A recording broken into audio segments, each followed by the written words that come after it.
Giklaro ni Vice President ug DepEd Secretary Sara Duterte kung anong ibalik sa naandang June to March ang school calendar.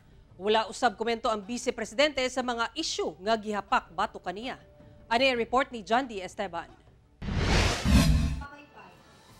Base sa tradisyon ug preference sa kadaghanan sa gradual o hinahinay nga pagbalik sa naandang school calendar nga June to March.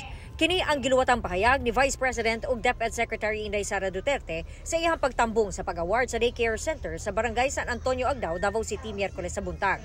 Base raw kini sa konsultasyon nga gipahigayon sa mga stakeholders sa Department of Education.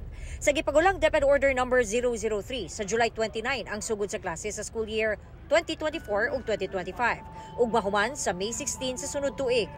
Sinimula namin sa National Capital Regions and then bumaba kami sa iba't ibang regions natin.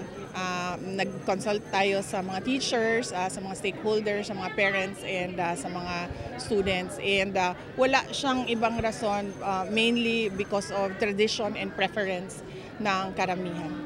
Sumala sa Vice Presidente nga depende sa mga private school kung sundon nila ang DepEd order. Apan bawal magsugod ang klase sa unang Lunes sa Hunyo o pagkahuman sa August 31.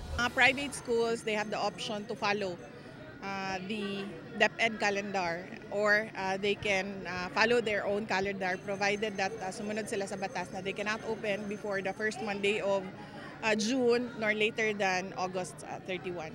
Samtang gipaimbestigahan sab ni VP Inday kung nganong nakasulod ang pusil sa eskwelahan nga gipabuto sa 12 anyos nga batang estudyante sa Castilla, Sorsogon. Mga ganito nire-refer natin sa police because this is a police incident and then binigbigyan natin ng instructions ang ating regions and divisions tingnan kung bakit nangyari ito at bakit merong pusil firearms na nakapasok sa paaralan. No comment na ang Vice Presidente sa mga isyong gikalambigitan niini sama sa aligasyong nagadawat kuno siya og armas gikan kang Pastor Apollo Kibuloy. Daan na niyang gilimod ang akusasyon. Wala na usab daw niya kini gikakurat sa ngalan nga usa siya ka Vice Presidente. Mututok na lang daw siya sa pagsulbad sa mga importanteng problemang gikatubang sa nasod. Kauban si Jojo Solarte sa kamera, ako si John D. Esteban para sa One Mindanao.